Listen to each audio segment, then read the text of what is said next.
Welcome to the Path of Wellness podcast, the show devoted to teaching anything and everything in the realm of Chinese medicine and how following the principles of this ancient way of healing can help you live your best, healthiest life. Hosted by licensed acupuncturist and herbalist Nicole Barrios, this show is on a mission to mainstream Chinese medicine, to take the mystery out of it, and to help it be considered as a first line of defense for maintaining health and well-being. From interviews to FAQs to tips and tricks, there will always be something new to learn and apply to your life. So join us on the journey and discover your own personal path of wellness.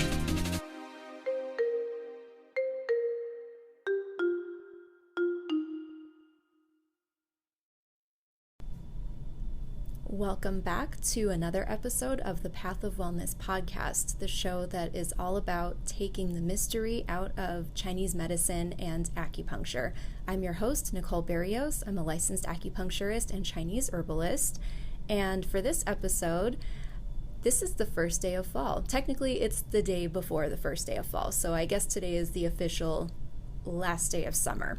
But this episode is all about the autumn season and what that means from a Chinese medicine perspective, how it applies to your life and how it affects your life, most importantly.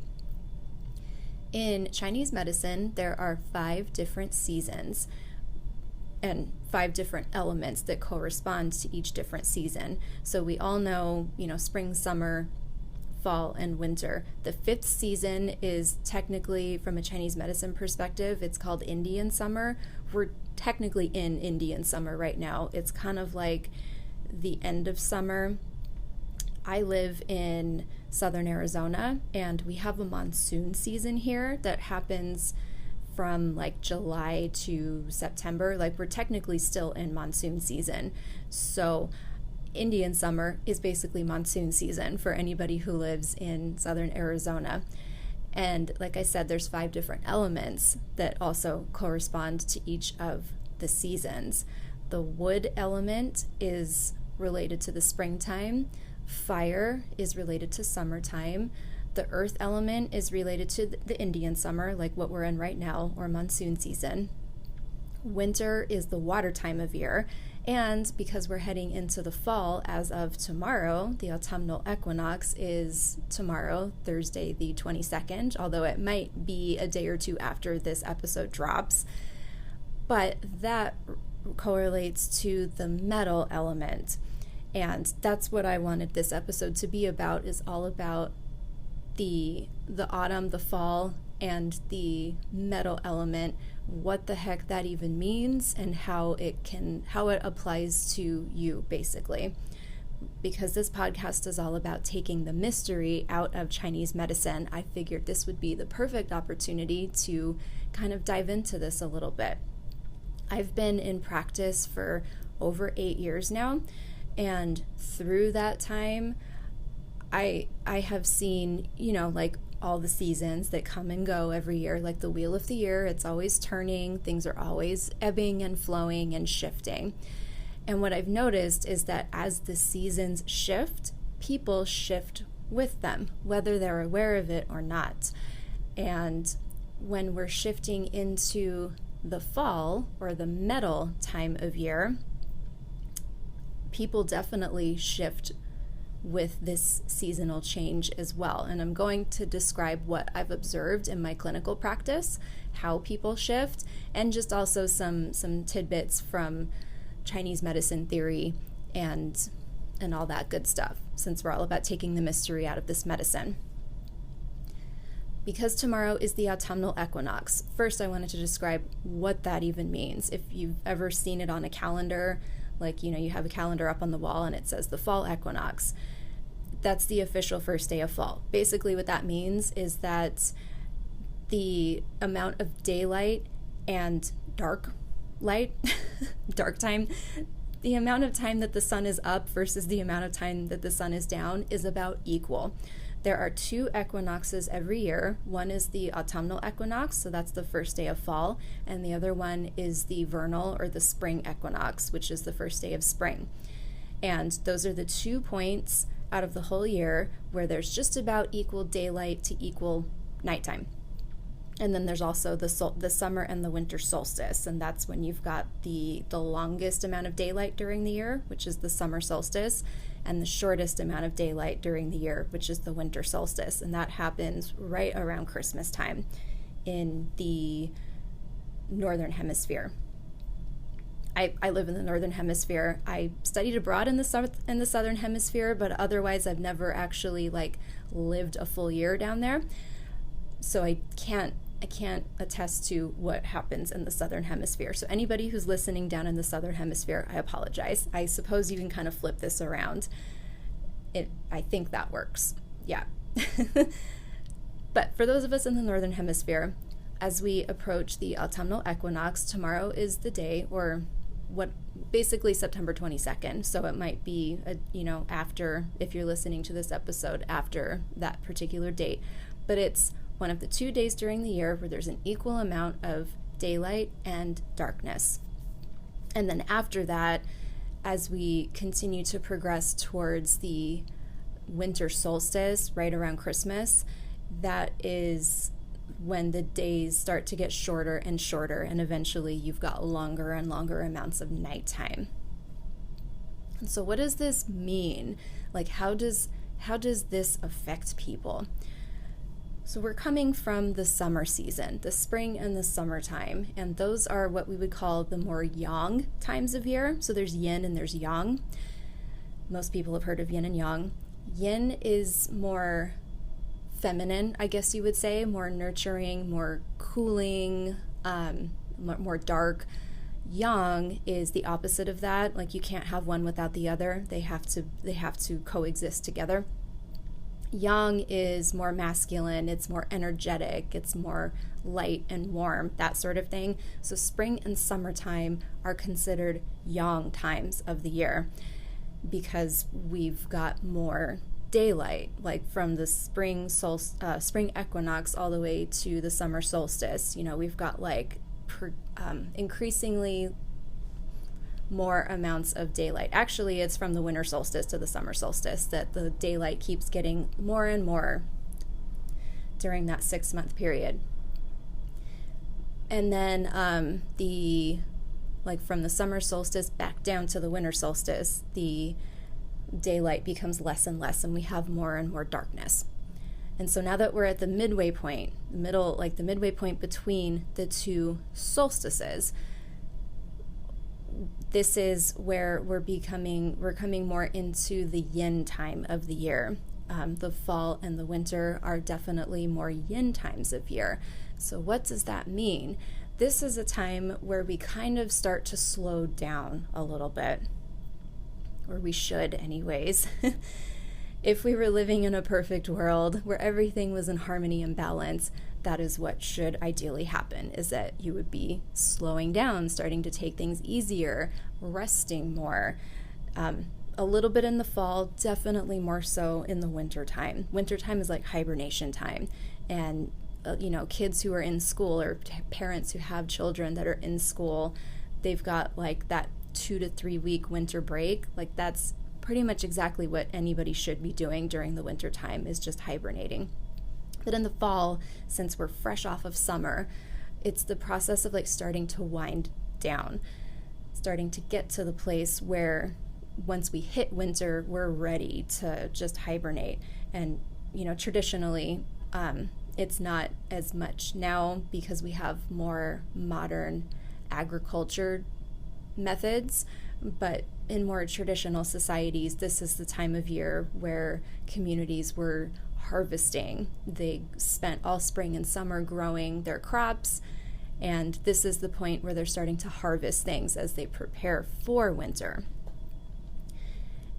And even though we live in a more modern society where we have modern agricultural techniques and we don't necessarily go by the traditional seasons as far as growing crops is concerned, as humans, we still evolved with this seasonal shift, with all the seasonal shifts and the turning of the year, the turning of the wheel of the year, basically.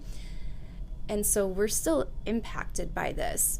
We are absolutely impacted by the amount of sunlight that we get every day and the amount of darkness that we have every day. And this will also depend on the latitude that you're living at. Like for people who live further north, like I don't know the numbers of the latitude. I'm pretty sure, the latitude, that's the one that goes horizontal.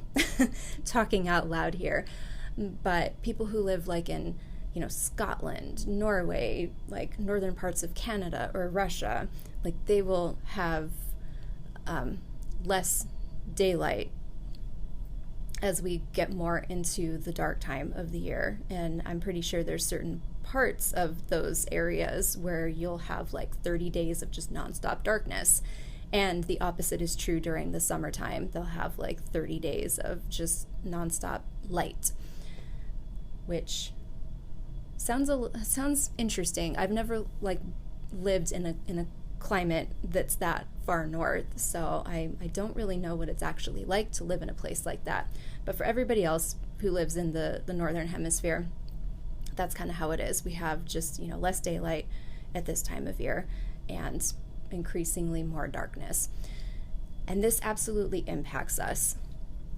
It will impact your circadian rhythms, which basically what it looks like, what I see in my practice, is that people will sleep better at this time of year, or they will start to sleep better. And that gets usually better as we go into the winter time, when we've got even more amounts of darkness and there's less amounts of light. Because the sunlight, it affects your circadian rhythms, which is, just like your sleep cycles. And it also affects the amount of melatonin that your body releases, which is like a chemical that helps to make you sleepy. You can take melatonin as a supplement, but ideally the best way to just stimulate proper melatonin production is to be outside during daylight. Indoor lighting can actually affect your melatonin production, as just a side note. But basically, this is a time of year where we're winding down, people are starting to sleep better. And I also mentioned at the beginning of the episode that this is the metal time of year. And what does that even mean? So I mentioned there's 5 elements. Metal is usually the one that most people haven't heard of before. This is unique to Chinese medicine. In other traditions that talk about the elements, they usually talk about 4 elements, which is earth, fire, water, and wind, I believe, are the four like major elements. But in Chinese medicine, we've got the earth, the fire, and the water, but we've also got wood, which is its own thing. That's related to the springtime, so I'm not going to talk about that today. And then metal, which is related to right now, the autumn or the fall. The metal element, like every element has things you can associate it with. You can associate it with different organs, like in the body. You can associate it with colors. You can associate it with emotions and feelings. This applies to all of the elements. So for metal, the 2 organs that are involved with the metal element are the lungs and the large intestine. The color of this element is white. Oh, and also every element has a flavor, like a flavor to it. So this applies to foods. So different foods have different like elemental qualities to them. The flavor or the taste of the metal element is pungent. And for those who don't know, pungent would be like garlic or onions. It's like not exactly spicy, but it will definitely open your sinuses up. So that's pungent. So this is all related to the metal element. And so what does all of this mean? Okay, great. It's the metal time of year. What does that mean? What this means, because the dominant elements of this time of year are the lungs and the large intestine, if things go out of balance or just out of whack, people are much more likely to experience issues related to the lungs or the large intestine. It is no coincidence that we're entering cold and flu season right now. And I guess, I don't know if we would throw COVID in there now too. Not entirely sure how that is going to fall into the spectrum here. But for general purposes, we're just going to say we're in cold and flu season now. The kids go back to school, they come back with all kinds of cooties, but also it's it's because we're in the metal time of year. Like, we're just more susceptible to any issues related to the lungs. And the lungs in Chinese medicine is basically your immune system. The lungs open to the nose, so any sinus issues it's always got an underlying lung issue. So if you were to see an acupuncturist and you had sinus issues, they would treat your lungs because the lungs open to the nose. So that's just how you would work with somebody who's dealing with something like that. But basically, yeah, that's what people usually present with. They start to feel more crummy, more under the weather. Allergies are also kind of tied into this metal element thing as well, because allergies usually affect people's sinuses, sometimes the eyes and the throat, but that's all connected to the lungs as far as Chinese medicine is concerned. And then the other organ that I mentioned that's associated with the metal element is the large intestine. And it seems interesting, like the lungs and the large intestine are paired organs in Chinese medicine. So it's kind of like, how does that even make any sense? So it is an interesting combination. But I do frequently see people who, if they've got something going on with their lungs, whether it is like the cold or, they've got a flu, or if they have asthma or allergies or bronchitis, like people who are prone to bronchitis are more likely to get bronchitis at this time of year because it's the dominant element. So if you, like I said, if you've got issues in these areas, they're more likely to show up right now. And so the way the large intestine comes into this is people might become more constipated, like that's something that can happen. Or if you're having some sort of lung issue, you might also have some sort of digestive issue going on as well, and a digestive issue that's more related to the large intestine as opposed to like the stomach. So I don't see quite as many large intestine issues at this time of year. I definitely see more lung issues, but there is a little bit, that can happen with the large intestine at the metal time of year. How do you work with this? Like, what do you do about this? Like, how do you apply this information, basically? So one thing that I think is really helpful is to just kind of acknowledge that we're now in the fall and we're now in the metal time of year, and to just, like everything that I mentioned earlier about how this is a time where you start the process of slowing down and you start, you kind of just start hunkering down for winter, basically.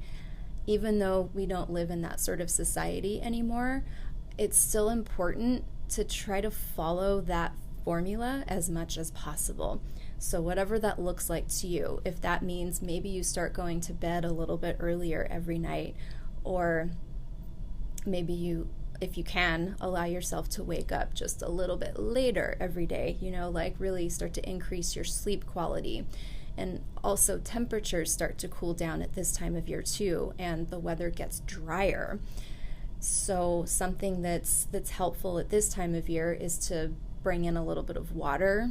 So I always recommend, especially in southern Arizona, once monsoon season is done and it gets really dry here, is for people to start diffusing essential oils or turning on their humidifiers at nighttime when they're sleeping to just help kind of add some moisture to the air. I don't really know how other climates in other parts of the country are, because there's a lot of, I'm in southern Arizona, so I'm in America, and there's 49 other states in this giant country of ours, so there's lots and lots of different climates.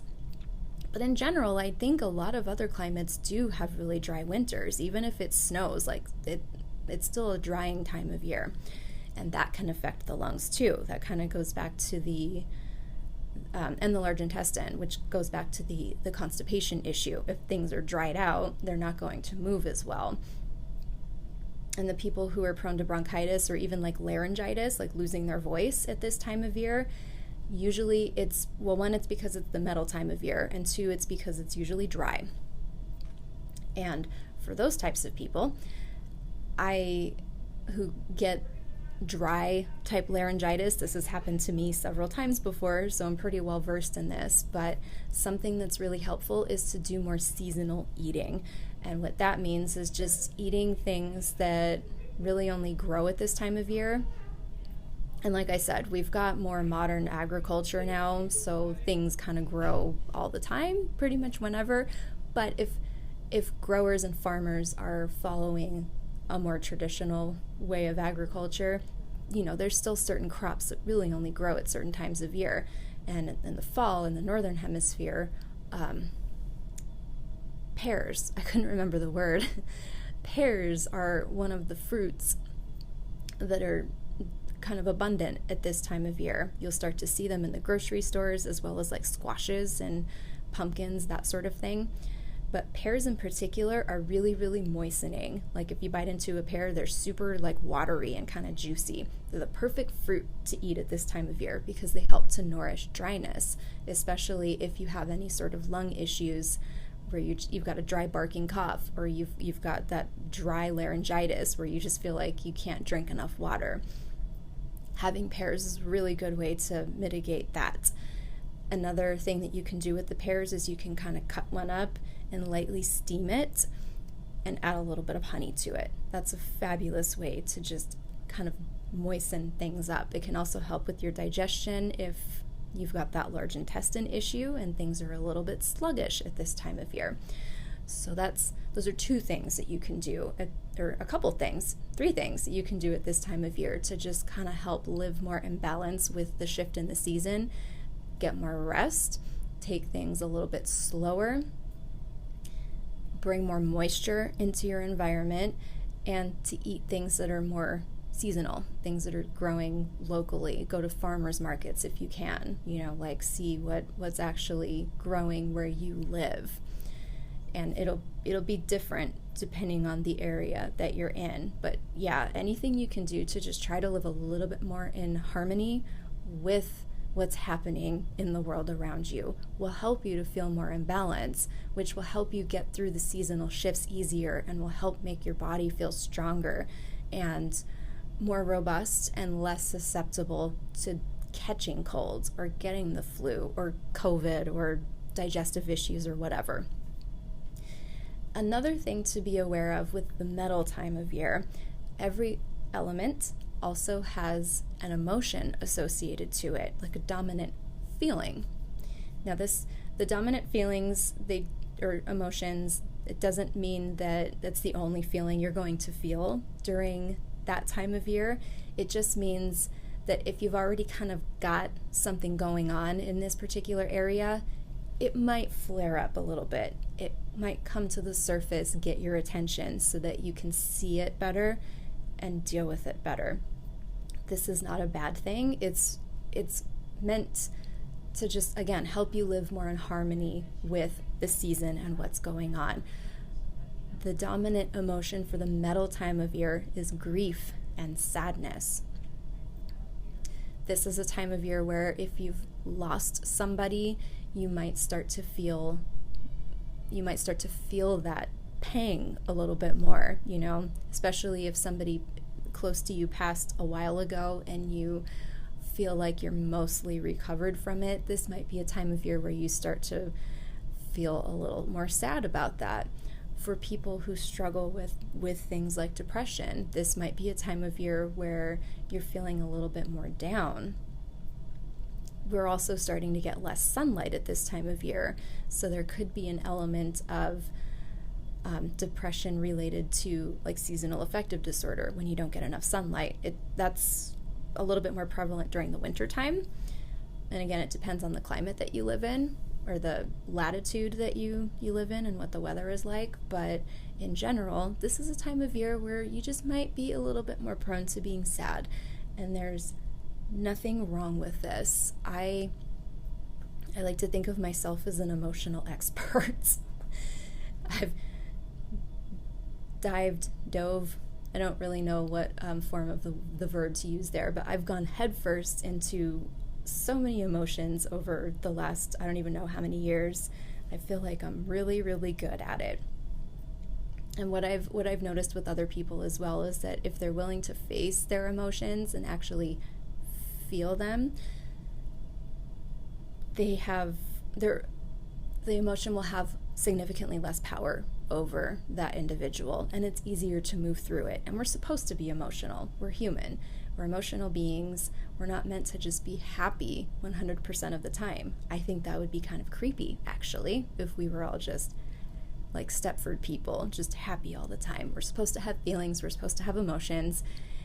And this is one of the things that I really love about the 5 elements and just the cycle and the wheel of life is that, or the wheel of the year, is that it helps you so that you can move through emotions a little bit easier. Like I said, you're more susceptible to feeling things like sadness and grief at this time of year. You can still feel them at other times of year, of course, but I like to think that this is a time of year for you to just kind of examine what's going on, what you're feeling. And then obviously I feel like I have to throw this disclaimer in there.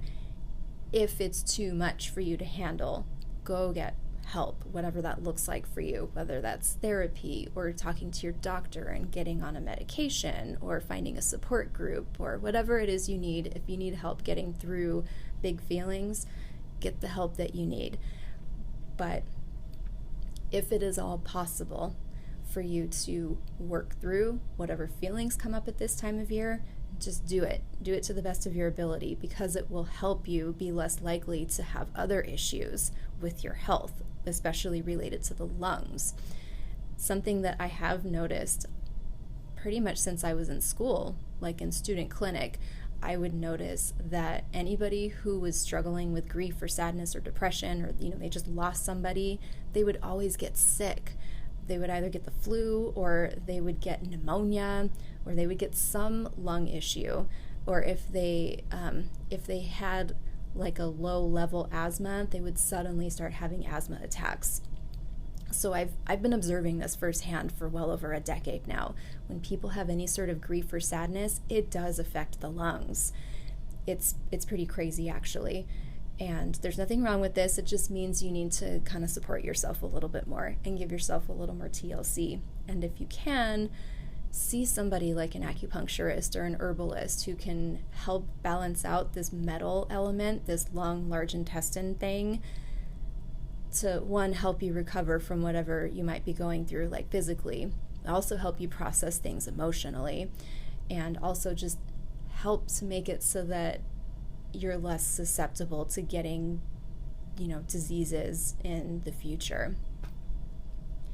So that's pretty much all I've got for you for today. I feel like that's long enough.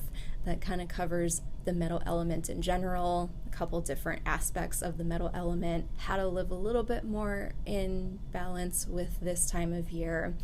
If you're into doing witchy stuff like I totally am, you can totally do like rituals at this time of year to just kind of say goodbye to the summer, be thankful for the harvest, for everything that you reaped over the summer, and also just welcoming in the autumn and the coming of the darker time and the coming of the months where we just kind of need to rest a little bit more.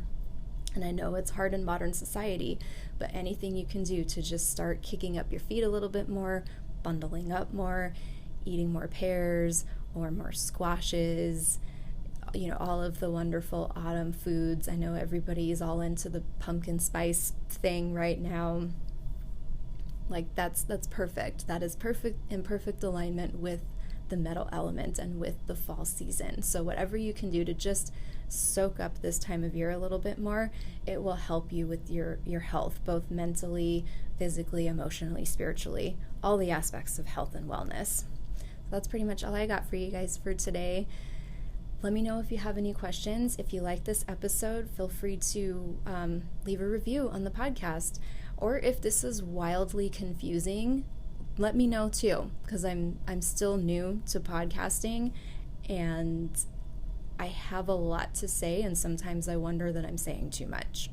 So if anything is like circuitous or hard to wrap your mind around, please let me know. I want this podcast to actually be helpful for you, and I want it to be easily digestible, and I want it to be applicable, and most of all, to make sense. So any feedback would be fantastic. But for now, thank you for tuning in. Happy autumnal equinox, or I suppose spring equinox if you do live in the southern hemisphere, and I will catch you guys in the next episode.